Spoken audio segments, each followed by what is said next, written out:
Study with Aarti Tiwari ma'am का channel एक बार फिर हाजिर है एक नए वीडियो के साथ में, जिसमें आप सभी का बहुत बहुत स्वागत है। आज के इस वीडियो में हम बात करेंगे असर्शन और रीजन बेस्ड एमसीक्यूज की। तो हम ले रहे हैं यूनिट 2 और हमारा जो अगला टॉपिक है वो है अकाउंटिंग फॉर पार्टनरशिप फर्म, जिसमें हम ले रहे हैं बेसिक ऑफ पार्टनरशिप। तो असर्शन क्या है? एक्चुअली असर्शन, जब आपको ये क्वेश्चन आते हैं तो थोड़ा सा हम कंफ्यूज जाते हैं कि एक्चुअली हमें इसमें करना क्या है। तो असर्शन मतलब एक स्टेटमेंट, एक सिंपल स्टेटमेंट जिसका एक कनेक्शन होगा उसके रीजन से, यानी उस स्टेटमेंट का रीजन जो है क्या वो सही कनेक्टेड है या वो कनेक्टेड नहीं है। तो वो आपको जो है देखना होगा जब आप अपना क्वेश्चन सॉल्व करेंगे। तो जैसे कि आपको एग्जाम में क्वेश्चन किस टाइप से मिलेंगे, हेडिंग इस टाइप से होगी कि directions in the following questions a statement of assertion, जो कि ए से रिप्रेजेंट किया जाएगा, कैपिटल ए से, is followed by the statement of reason, जो कि आर से रिप्रेजेंट किया जाएगा। उसमें आपको मार्क द करेक्ट चॉइस, आपको करेक्ट चॉइस देखनी है। तो आपको वो ऑप्शंस कैसे मिलेंगे? आपको 4 ऑप्शन मिलेंगे। तो पहला ऑप्शन हम देखते हैं कि पहला ऑप्शन आपका रहेगा ए, मतलब फर्स्ट ऑप्शन है ये, जिसमें both assertion and reason are true, मतलब आपका स्टेटमेंट भी करेक्ट है और उसका जो रीजन दिया गया है वो भी करेक्ट है। And the reason is correct explanation of assertion, मतलब दोनों जब करेक्ट है तो ये अननेसेसरी लाइन यहाँ ऐड कर दी है कि रीजन जो है वो करेक्ट एक्सप्लेनेशन है ऑफ असर्शन का, मतलब दोनों स्टेटमेंट आपस में इंटरकनेक्टेड है। तो क्या ये ऑप्शन आपका सही है? Second, both assertion and reason are true, मतलब असर्शन भी सही है, स्टेटमेंट भी सही है और उसका जो रीजन दिया है वो भी सही है, but reason is not the correct explanation of assertion, लेकिन जो रीजन दिया गया है वो प्रॉपर एक्सप्लेनेशन नहीं है असर्शन का। ओके, तो this one will be your second option. Now third, assertion is true, मतलब आपका स्टेटमेंट ट्रू है लेकिन उसका जो रीजन दिया गया है वो फॉल्स है, गलत है। Fourth, assertion is false but reason is true, लेकिन assertion जो है वो आपका फॉल्स है लेकिन जो रीजन बताया गया है वो आपका ट्रू है ना। तो इस तरीके से जो है आपको 4 ऑप्शन मिलने वाले हैं और इन 4 ऑप्शन में जो है आपको एक करेक्ट ऑप्शन को चूज करना पड़ेगा, सिलेक्ट करना पड़ेगा। Now let's start with questions. आपका फर्स्ट क्वेश्चन जो है वो है हमारा, जैसे कि असर्शन बता रहे हैं, स्टेटमेंट बता रहे हैं कि partner share profit and loss equally, ये एक आपकी स्टेटमेंट हो गई, राइट। तो अब इसका रीजन क्या बता रहे हैं? रीजन है partnership is the relationship between persons who have agreed to share the profit of a business carried on by all or any of them acting for all, मतलब प्रॉफिट और लॉस जो है वो इक्वली बांटा जाता है। तो उसका इन्होंने रीज़न ये बताया है क्योंकि पार्टनरशिप एक एग्रीमेंट है, एक रिलेशन है जिसके बीच में जो partners means acting for all और by all, acting for all और बाय ऑल और एनी ऑफ देम। तो दिस स्टेटमेंट इज करेक्ट है ना। तो आपको ये देखना है कि इसमें कौन सा ऑप्शन करेक्ट है। अगेन वही 4 ऑप्शन आपको मिलेंगे, तो चारों ऑप्शन में से कि assertion is correct, reason is wrong and assertion and reason both are true, तो इसका जो करेक्ट आंसर है वो है आपका D1, यानी assertion A is false but reason is true, मतलब ये जो कनेक्शन बता रहे हैं कि प्रॉफिट और लॉस इक्वली बांटना है लेकिन उसका जो रीज़न दिया गया है वो रीज़न जस्ट अपोजिट है। मतलब assertion को अगर हम बेसिस माने तो assertion फॉल्स है, रीज़न ट्रू है, मतलब रीज़न जो है सही है लेकिन इस सही के हिसाब से ये assertion जो है वो गलत है। यहाँ पर रीज़न क्या होना चाहिए था? रीज़न होना चाहिए था कि in absence of partnership deed partners can share profit equally, है ना। तो इस टाइप से जो है आपके क्वेश्चंस हो सकते हैं। इसमें आपको आपके कंसेप्ट को बहुत ध्यान रखते हुए आंसर्स को सॉल्व करना है। Now second question. Second question में assertion आ रहा है कि the development of business depend upon the active partner only, है ना, development of business depend upon the active partner only. The reason क्या बताया है इन्होंने कि active partner is a person who provides his share in capital and also take active part in the management of the business. The management of the business means क्या आपको लगता है कि ये assertion और reason आपस में interconnected हैं? तो अगेन इसका आंसर जो है वो आंसर क्या है, डी ऑप्शन आपका आंसर है, जहां पर assertion false है, रीजन जो है वो क्या है, ट्रू है। अब इसका एक्सप्लेनेशन भी मैं आपको बताती हूँ कि an active partner take in the part of the management of a business, the development of business depend upon him but it is not completely true. अगर हम एक्टिव पार्टनर की बात कर रहे हैं और हम बोलें कि एक्टिव पार्टनर है और पूरा बिजनेस का डेवलपमेंट उसी के ऊपर डिपेंड है, तो ये पूरा ट्रू स्टेटमेंट नहीं है। But it is not completely true as all other partners are all to be consulted for the same, है ना। तो बहुत सारे पार्टनर्स होते हैं, कुछ एक्टिव होते हैं, कुछ स्लीपिंग होते हैं, कुछ डॉर्मेंट होते हैं। तो ये ज़रूरी नहीं है कि सिर्फ एक्टिव पार्टनर की वजह से ही बिजनेस का डेवलपमेंट होता है। तो आपका एसेशन जो है वो फॉल्स है और आपका रीज़न जो है वो ट्रू है। नाउ थर्ड क्वेश्चन में आपको बताते हैं एसर्शन मतलब स्टेटमेंट बोलता है secret partner does not participate in the affair of the management. ठीक है, तो इसका रीजन क्या बता रहे हैं, रीजन बता रहे हैं कि the secret partner is not liable to pay डेप्ट ऑफ द फर्म। तो सीक्रेट पार्टनर पार्टिसिपेट नहीं करता बिजनेस के अफेयर्स में, और जो सीक्रेट रीजन है कि secret partner is not liable to pay for the डेप्ट। तो इस थर्ड क्वेश्चन का जो आंसर है वो है आपका C, means assertion is true but reason is false. यानी आपका assertion तो सही बता रहा है लेकिन उसका जो इन्होंने रीजन बताया है वो रॉन्ग है, क्योंकि इसका एक्सप्लेनेशन है कि even though the secret partner does not participate in the affair of the management he is liable to pay the डेप्ट ऑफ द फर्म। मतलब जो सीक्रेट पार्टनर होता है, अब वो सीक्रेट ही है तो वो बिजनेस में पार्टिसिपेट नहीं करता, वो सीक्रेटली वर्क करता है, तो इसके लिए वो he is also liable to pay for the debt of the firm. So the assertion is true but उसका जो रीजन यहाँ बताया गया है वो है false. क्वेश्चन नंबर 4 assertion बताते हैं nominal partner do not share the profit and loss of the firm. ये आपका स्टेटमेंट है, तब इसका रीजन है a firm only uses the name and reputation of the nominal partner. ठीक है, तो अब इसका ऑप्शंस देखते हैं, इसमें आपको ऑप्शन कौन सा करेक्ट लगता है। तो इस assertion और रीजन में जो है आपका बी वाला ऑप्शन करेक्ट है, both assertion and reason are true but reason is not the correct explanation of assertion। मतलब कि जो नॉमिनल पार्टनर है do not share the profit and loss of the firm, मतलब जो ये रीजन दिया गया है ये करेक्ट एक्सप्लेनेशन नहीं है assertion का, है ना। क्योंकि जो नॉमिनल पार्टनर है do not share the profit and loss of the firm as they are not actually the partner of the firm. तो this in this question assertion and reason are true but the reason is not the correct explanation of assertion। यानी जो reason है वो assertions का correct explanation नहीं है। Now next question number 5, a minor partner, this is our assertion, a minor may become a partner with the consent of all partner. Reason, a minor partner can share profit and loss as per the agreement but it is not liable to pay the debt of the partnership firm, है ना। इसका अब हम answer देखते हैं, तो इसका answer जो है वो है हमारा अगेन बी मतलब both assertion and reason are true but reason is not the correct explanation of assertion।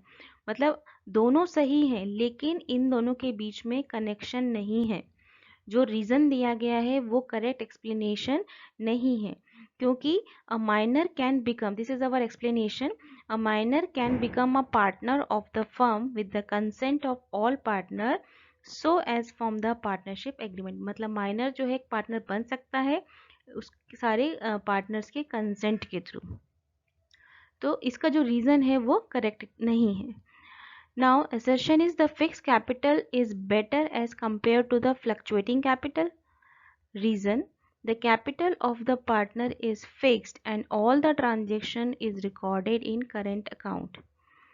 तो इसके जो ऑप्शंस हैं, इसके ऑप्शन जो है what will be the correct option?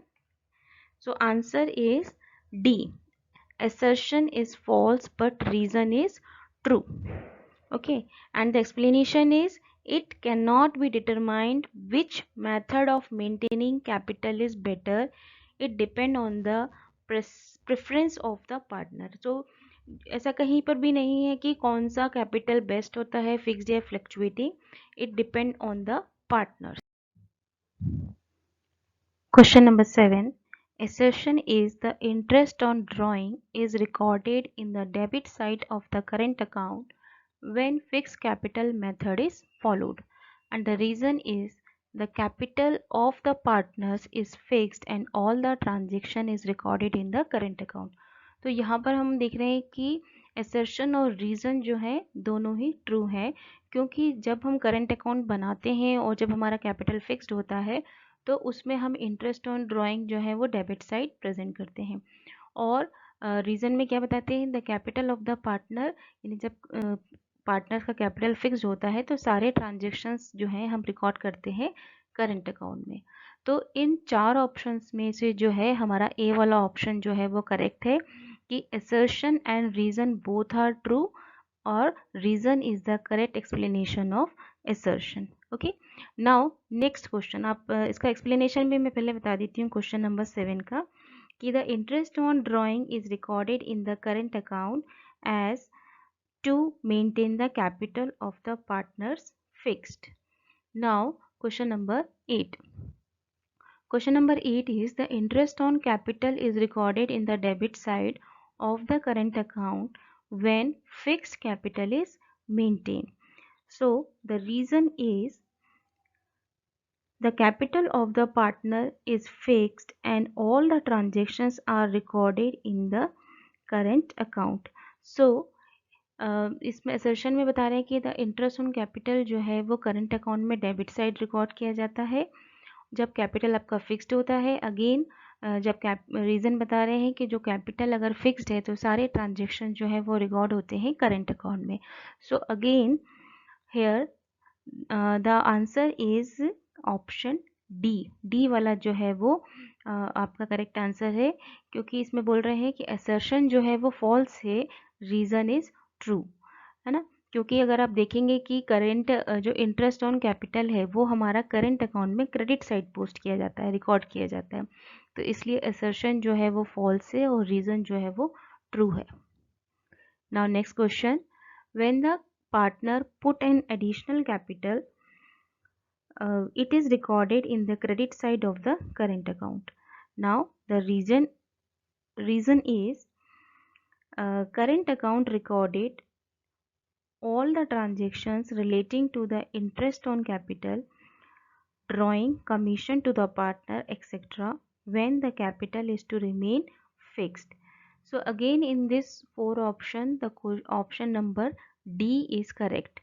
D is correct means assertion is false and reason is true. यहाँ पर हम assertion देखेंगे तो उसका reason से कोई connection नहीं बन रहा, इसलिए assertion जो है वो false है और reason जो है वो true है. Now next question, question number 10. Profit and loss appropriation account shows the correct profit earned by the firm. Reason is the net profit is adjusted after taking into account an interest on capital, interest on drawing, salaries, commissions paid to the partner in the profit and loss appropriation account. So options are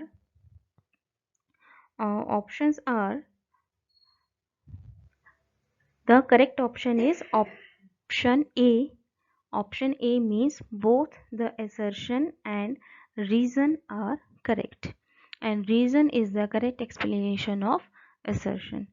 So explanation इसका देख लेते हैं क्यों हमारा जो A option correct है कि the profit and loss appropriation account shows all the other items that need to be taken into account to be distributed among the partner to find the correct profit of the firm. So इसलिए इसका जो ए वाला option correct है कि assertion और reason दोनों ही correct हैं और रीजन भी इसका सही है as per to the assertion. Now next question is assertion the partner need to pay the interest on loan at 6% even if not maintained into the partnership deed, and the reason is the interest on loan to partner is charged as per the section 13D of the Indian Partnership Act. So इसके जो चारों option में जो correct option है वो है हमारा ए वाला. ए वाले में मतलब असर्शन भी करेक्ट है, रीजन भी करेक्ट है, और जो रीजन है वो करेक्ट एक्सप्लेनेशन है असर्शन का.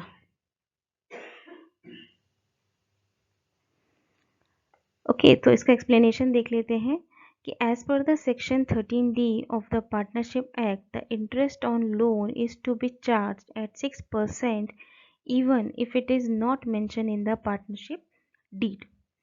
Now next question next is interest assertion बता रहे हैं interest on capital amounted to rupees 15,000 was shown on the credit side of the profit and loss adjustment account.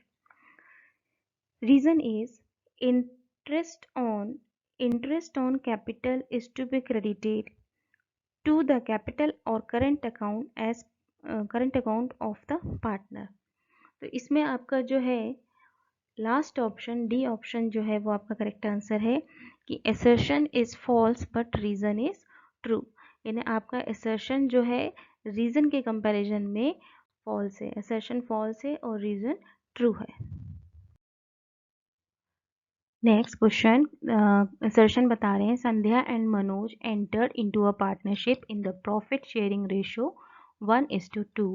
Manoj agreed to pay Sandhya if her share of profit falls short of rupees 50,000. The profit earned was rupees 1,77,000. Sandhya asked him to pay rupees 27,000, but Manoj refused to pay anything. So let's see the reason. Reason is the profit is a guaranteed only when the minimum amount of profit is entered. Profit is not entered by the partner. So the option A is correct. Option A is correct means both the assertion and reasons are true, and the reason is the correct explanation of assertion. So दोनों ही interconnected हैं, both are true. इसका explanation जो है वो हो जाएगा कि as per the profit share of Sandhya is rupees 77,000, which is more than the guaranteed amount. So Manoj did not have to pay her. Okay, now next question. Next question is goodwill is an intangible asset. Reason: goodwill cannot be touched and felt. So the correct answer is option A. Both assertion and reason are true. Reason is the correct explanation of assertion. So goodwill is an intangible asset, yes, and we cannot touch it, we cannot felt it. So this is the correct explanation of this uh, assertion and reason. Next question. Assertion is goodwill of the firm is affected by the reputation of the firm. Reason is the goodwill of the firm is dependent on the management capacity of the firm. Now see the options. So here is the B option is the correct option. The assertion and reason are true, but reason is not the correct explanation of assertion. Okay, so this one is the correct explanation कि goodwill जो है is of the firm is dependent on the management capacity of the firm. So it is not the correct explanation of the assertion कि goodwill of the firm is affected by the reputation. So both are the different statement, both are correct statement, but there is no connection between the assertion and the reason. Now next question, the profit is guaranteed only to a partner. Yeah, reason is the guaranteed profit is to be paid by the other partner in the specific ratio as agreed upon to the partner, which has been agreed to be paid if the profit fall short. See the options. So the option D is correct. Option D is correct. So the assertion is false but the reason is true. Means assertion is false, the profit is guaranteed only to a partner. So this is not the proper assertion, and the reason is true but the reason is true. अगर आपसे answers कोई skip हो गए हों, explanation में कोई doubt है, तो लास्ट में मैंने सारे क्वेश्चंस के करेक्ट आंसर विथ एक्सप्लेनेशन जो है आपको दिए हुए हैं. तो आप यहाँ से क्वेश्चन वाइज जो है अपने आंसर को क्रॉस चेक कर सकते हैं. ये पूरे आपके जो है ऑप्शंस हैं, करेक्ट आंसर्स हैं विथ एक्सप्लेनेशन, और आप इनको अच्छे से सॉल्व करिए. तो मुझे ये पूरी उम्मीद है कि आपको ये थोड़ा सा हेल्प हुई होगी असर्शन और रीजनिंग के क्वेश्चंस को सॉल्व करने के लिए. तो अगले ही वीडियो में ऐसे ही कुछ असर्शन और रीजनिंग वाले वीडियोस को लेकर हम जल्दी ही मिलेंगे. तब तक के लिए हैव अ नाइस डे.